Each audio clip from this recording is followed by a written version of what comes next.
हे good morning friends. जैसे कि आप सभी को आज मैं एक कैलकुलेशन बताने वाला हूँ। वो क्या है, जो जिंदगी का सबसे बड़ी लाइफ के अंदर एक पार्ट आता है कि आपको वेस्टीज के अंदर 2 साल हो गया और आपने कितना पैसा कमाया, इस बात की बात आएगी, राइट। तो वो बात कौन बोलता है? या तो हस्बैंड बोलता है वाइफ को, या तो वाइफ बोलता है हस्बैंड को, या तो बिटिया बोलती है, या तो बहन बोलती है, या तो मदर बोलती है, या तो फादर्स बोलते हैं, right. So my dear friends, जो मैं आज बताने वाला हूं आपको, उसे गौर से और ध्यान से समझना कि पैसा कैसे आता है और कहां से आता है। पैसा क्या करके आता है। सो माय डियर फ्रेंड्स, मैं आपको बताना चाहता हूं कि पैसा जो आता है, सबसे पहले पैसा कमाने के लिए एक बच्चा जन्म लेता है, और जब जन्म लेता है तो केजी क्लास में जाता है। केजी क्लास से मम्मी पापा जबरदस्ती उसको एजुकेशन में डालता है, जबकि बच्चा को अच्छा नहीं लगता है पढ़ना, लेकिन जब बच्चा धीरे धीरे उस माहौल में ढल जाता है, फिर वो बच्चा धीरे धीरे अपने आप स्कूल जाता है, फिर वो 10वीं पास करता है, फिर 12th करता है, फिर इंजीनियरिंग करता है, या तो मेडिकल करता है, या तो फिर वो डिफरेंट टाइप्स की टेक्निकल डिग्रियां लेता है, एमबीए करता है, या जो भी करता है, बी फार्मा करता है, एग्रीकल्चर करता है, जो भी करता है, राइट। लेकिन डिग्रियां लेने से और 20 साल उसके इंतजार करने से पैसा नहीं आता। चाहे बड़ी बड़ी जितना भी डिग्रियां ले ले, चाहे इंजीनियरिंग की ले ले, चाहे जो भी डिग्रियां ले ले, चाहे एरोनॉटिकल इंजीनियर ले ले, चाहे तो साइंटिस्ट की जो भी ले लो, पीएचडी का ले लो डिग्रियां, लेकिन आपको पैसा कैसे आता है और कहां से आता है? पैसा आता है टाइम के बदले। किसके बदले आता है? टाइम के बदले। यानी कि आप कोई बंदा मान लेते हैं एक डॉक्टर है, वो डॉक्टरी 5 साल में पढ़ाई करता है, 25 साल उसके लिए वेट करता है, उसके बाद जब वो 8 घंटा नौकरी करता है, तब उस 8 घंटे की कीमत मिलती है। कोई एक बंदा अनपढ़ है, और वो अनपढ़ बंदा जब 18 साल का होता है, उसके बाद जब वो नौकरी करता है, तब वो 8 से 10 घंटा काम करता है। उस टाइम का वैल्यू मिलता है।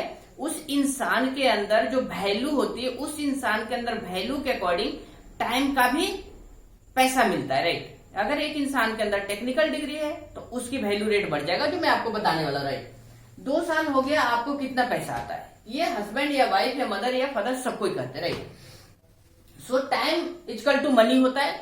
जहां भी, चाहे वो अपना बिजनेस हो, एक अगर कोई दुकानदार है, वो सुबह 5 बजे खोलता है और रात को 11 बजे बंद करता है, तब पैसा आता है। यानी 15 घंटा से कम नहीं देता है कोई दुकानदार अपनी दुकान पे, राइट। अब समझते हैं, पर डे 10 आवर्स जॉब करने वाला कहीं ना कहीं टाइम देता है। अगर कोई भारत की 85% जनसंख्या की जो सैलरी है वो है 10,000। कितना है? 10,000।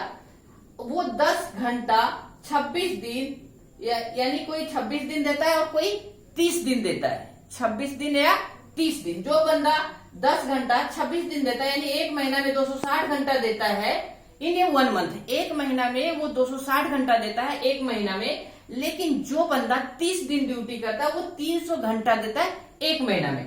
अब जिस बंदे की सैलरी 10,000 रुपया, कितना है? 10,000 रुपया है, वो बंदा पर डे का हिसाब से कितना कमा रहा है? 384 रुपया। जबकि टाइम कितना लगा रहा है? 10 घंटा। लेकिन अगर उसे 10 घंटे से डिवाइड किया जाए तो पर आवर्स कितना मिल रहा है उसको? 38 rupees per hours, right. Again, Bharat की जनसंख्या का 85 से 90% जनसंख्या का जो सैलरी होता है, वो 10 से 20% होता है। माय डियर फ्रेंड्स, आप अपने घर के इर्द गिर्द के लोगों को चेक कीजिए, क्या वो 10,000 से 20,000 से ज्यादा वाले कितने लोग हैं वहां पे। आप पाएंगे कि 100 आदमी में 90% लोग, 90 लोग 10 से 20,000 रुपया कमाने वाले मिलेंगे आपको, right. So my dear friends, हम समझते हैं 20,000 वालों को। 20,000 वाले अगर 26 दिन ड्यूटी करता है, कितना दिन ड्यूटी करता है? 26 दिन। 10 घंटा से कम कोई नहीं करता है, क्योंकि 8 घंटा 8.5 घंटा का जॉब होता है, 1 घंटा जाना और 1 घंटा आना। यानी कि 10 घंटा से नीचे कोई नहीं करता है। तो पर डे जो इसका जो पेमेंट होता है, वो होता है 769 रुपया, यानी 770 रुपया। लेकिन इसका पर आवर्स कितना रुपया पड़ता है? 76 रुपया, 76 रुपया या 77 रुपीज पर आवर्स पड़ता है। So my dear friends, same अगर किसी का 50,000 सैलरी है, भारत की जनसंख्या को जो अपर मिडिल क्लास के लोग हैं, इंजीनियरिंग किया, टेक्निकल डिग्री किया, या वगैरह वगैरह जो टेक्निकल डिग्री लिया, एमबीए किया, तो आप जानते हैं कि उसकी सैलरी 50,000 से 1 लाख रुपया होता है। लेकिन वो भी 26 ही दिन देता है, 26 डेज वो भी देता है।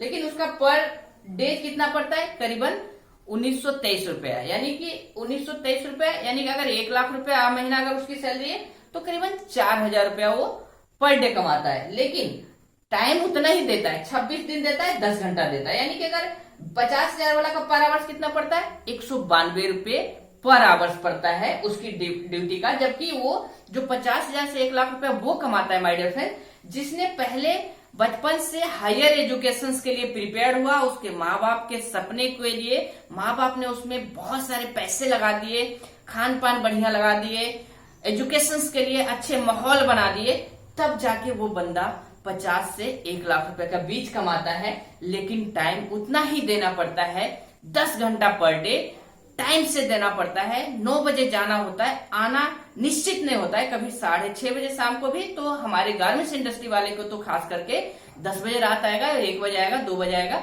अगर गारमेंट्स इंडस्ट्री वाले से हम रेशियो निकालेंगे तो पर डे का और पर आवर्स का जो रेशियो निकलेगा 1.92 रुपीज, यानी 192 रुपया, वो पड़ जाएगा उसको 100 रुपया से भी नीचे पड़ जाएगा। लेकिन हम फिर भी 10 ही घंटा मान रहे हैं, क्योंकि गारमेंट्स इंडस्ट्री में लोग 15 से 16 घंटा जॉब करते हैं। लेकिन मैं जनरली एक एवरेज निकालता हूँ कि 10 घंटा तो ड्यूटी लोग करता ही करता है।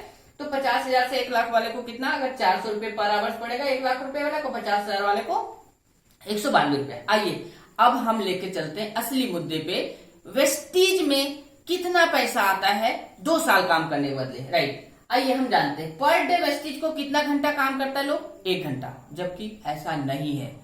फिर भी मैं मान लेता हूं 30 घंटा काम करता है, 1 मंथ, 1 महीना में 30 घंटा काम करता है।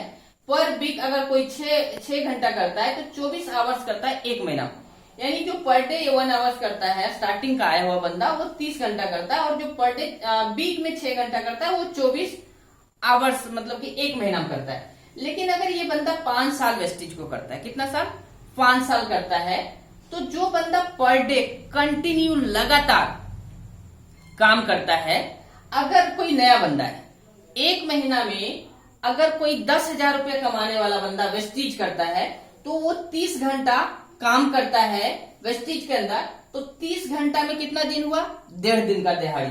तो 1.5 दिन का दिहाड़ी कितना होना चाहिए, मान लेते हैं 4 2 600 रुपया। 600 रुपया क्या वो 1 महीना में 30 घंटा वेस्टीज को देगा तो उसके 1 महीना में 600 रुपया इनकम नहीं आएगा, 100% आता है, 1,000 2,000 रुपया आता है। लेकिन फिर भी कहता है जी इनकम नहीं आता। अरे भाई तुम्हें नौकरी में टाइम के इक्वल में पैसा मिलता है, तो यहाँ पे आपने 30 घंटा दिया, 30 घंटा का 150 रुपया, 1.5 दिन का दिहाड़ी बना 1,000 रुपया। अगर आपने 400 रुपया कमाते हो तो 600 रुपया आपको 1.5 दिन का दिहाड़ी बना। और वो भी ये 1 घंटा कौन सा दे रहे हो, जिसमें आप मोबाइल में लग रहे होते हो, या व्हाट्सएप में लग रहे होते हो, या कॉमेडी देख रहे होते हो, या टीवी देख रहे हो, तो वो वाला डस्टबिन वाला टाइम से तुम्हें 600 रुपया मिल गया यार 1 महीना में। अगर कोई बंदा वीक में देता है 6 घंटा और 24 आवर्स देता है 1 वीक में, इसको भी 1,000 2,000 रुपया महीना आ जाता है। तो अगर इसकी आवर्स देखे 20,000 वाला का तो 76 रुपये घंटा पड़ता है। अगर इसने 1.5 घंटा से भी नहीं 2 दिन देता है तो 2 दिन का अगर इसकी दिहाड़ी देखे तो 1,600 रुपया। क्या ये लगातार देता है, नहीं देता है, उसी का पे आउट नहीं आता है। लेकिन जो लगातार देता है क्या उसको महीने में 2,000 नहीं आएगा, क्योंकि उसने घंटा अपना डिवाइड करे ना कि कितना घंटा हमने दिया और कितना घंटा का नौकरी में दिहाड़ी पड़ा, और वेस्टीज में भी अपनी नौकरी कैलकुलेशंस करे कि कितना रुपया पड़ा, हमारी दिहाड़ी पड़ा कि हमने 30 घंटा जो डस्टबिन टाइम दिया, 24 घंटा जो डस्टबिन टाइम दिया, या 48 घंटा 4 दिन जो दिया, अगर 800 रुपया पर डे है तो अगर 48 घंटा हमने दिया तो 4 दिन का दिहाड़ी मिला, ये भी तो देखना चाहिए उसको। अगर हाँ मिला तो हैप्पी, राइट। लेकिन जो बंदा 5 साल वेस्टीज को लगातार कर देता है उसका मिनिमम इनकम 1 लाख रुपया होता है। कितना इनकम होता है, 1 लाख रुपया, और महीने में कितना दिन काम करता है, 20 दिन। इससे ज्यादा कोई नहीं करता है काम माय डियर फ्रेंड्स। जो नेटवर्क मार्केटिंग में जिसकी इनकम 1 लाख रुपया महीना हो जाता है नेटवर्क मार्केटिंग के अंदर, वो महीने में सिर्फ 20 दिन काम करता है। वो भी मैं ज्यादा बोल रहा हूँ, 10 दिन काम करते हैं, 20 दिन फ्री होते हैं। लेकिन फिर भी मैं आपको बोल रहा हूँ कि 20 दिन बिजी होते हैं, 10 दिन फ्री होते हैं, बिल्कुल नहीं जाते, कहीं नहीं जाते घर से। तो उनकी अगर पे आउट को अगर हम देखेंगे, डिवाइड करेंगे तो 5,000 रुपया पर डे पड़ता है। जबकि नौकरियों में 2,000, जबकि 50,000 वाला को और 10 घंटा देना ही देना है, 26 आवर्स देना है। लेकिन 1 लाख रुपया पहुंचने के बाद बंदा 5 घंटा पर डे देता है। मैं ये भी बोल रहा हूँ पर डे के हिसाब से 5 घंटा, जबकि ऐसा होता नहीं है। फिर भी मैं मान लेता हूँ 5 घंटा पर डे देता है, तो इसका पर आवर्स का जो घंटा निकलता है वो 1000 रुपए, जबकि आप 1 लाख रुपया वाला को 26 दिन लगातार ड्यूटी करेगा, टेक्निकल डिग्री है, उसके बाद टाइम से जाएगा, पंचिंग सिस्टम को समझेगा, डर होगा, बस का ऑर्डर होगा, मेंटली प्रेशर्स होगा, लेबर्स का प्रेशर्स होगा, बहुत सारे प्रेशर्स होंगे दिमाग में, फिर भी उसका कितना पड़ता है 400 रुपया पर आवर्स। लेकिन वेस्टीज के अंदर 1000 रुपये प्रति आवर्स पड़ता है यार। उसके बाद जब आप 1 लाख रुपया कमाते हैं तो पैसिव इनकम होता है। ये पैसिव इनकम मीन्स यानी कि उसके बाद अगर आपने ये 20 दिन महीने का नहीं भी काम करते हो तो भी आपको ये पैसा आता है जिंदगी भर के लिए। तो माय डियर फ्रेंड्स, ये मत पूछना अपने हस्बैंड से या अपने वाइफ से या अपने बच्चों से, अपने मदर फादर से कि कितना रुपया आपने कमा पाया। पहले दिमाग लगाना, कैलकुलेशंस करना कि दिहाड़ी कितना रुपया पड़ रहा है, कितना घंटा कंपनी में दिया, उसकी पर आवर्स निकालना, वेस्टीज में कितना घंटा दिया, डायरी पे नोट करना अपनी मम्मी पापा का या भाई बहन का या वाइफ का या हस्बैंड का, और उस डायरी के हिसाब से कितना घंटा आपने वेस्टीज को दिया, उसके हिसाब से क्या उतना पैसा आया जो आपकी रियल में कंपनी में दिहाड़ी है, उस हिसाब से दिहाड़ी पड़ा। अगर 30 घंटा दिया आपने तो आपका हो गया 24 घंटा में 1 दिन, यानी कि 1 दिन का दिहाड़ी क्या आपको 1000 रुपये 1 महीना में आया? अगर यस आया तो माय डियर फ्रेंड्स, आप लाखों रुपया महीना कमाने वाले हो, ये सोच के करना। सो मैं यही कहूंगा, पहले टाइम को कैलकुलेशंस करना, क्योंकि टाइम से पैसा आता है। जहां भी आप काम करते हैं वहां टाइम देते हैं, टाइम के पैसा आता है, ना कि आपकी जो आप काम करते हैं उसके आता है। वो तो क्वालिटी है, वो वैल्यूबल है कि आप उस काम को जानते हैं, टेक्निकल है, उस वजह से आपकी सैलरी रहती है। लेकिन 26 दिन 10 घंटे कंटिन्यू रहता है तो उसकी दिहाड़ी निकालना, पर आवर्स कितना पड़ा, फिर वेस्टेज में कितना दिया, पर आवर्स के हिसाब से इतना रुपया आया या नहीं आया, ये जोड़ना, ठीक है ना। आगे से अगर किसी से पूछ रहे हो कि कितना रुपया आता है वेस्टीज में या MLM में, तो आप ये बात जरूर सोचना कि क्या हमने 50 घंटा 1 महीना में दिया, क्या उस 50 घंटे की जो हमारी दिहाड़ी बनती है वो बना या नहीं बना। अगर यस तो थैंक यू सो मच बोलना अपनी मम्मी पापा को या वाइफ को या हस्बैंड को या बहन को या मदर को या बेटिया को, जो भी नेटवर्क मार्केटिंग कर रहा है उसे सपोर्ट करना इस कैलकुलेशंस के हिसाब से समझने के बाद। Thank you so much, wish you wealth. मिलते हैं अगेन नेक्स्ट वीडियो में। अच्छा लगेगा आप लोगों को शेयर कीजिए। अगर आपको कुछ और क्वेश्चन है इस पे तो आप मुझे नंबर पे कॉल करिएगा 7827206528। Thank you so much, wish you wealth.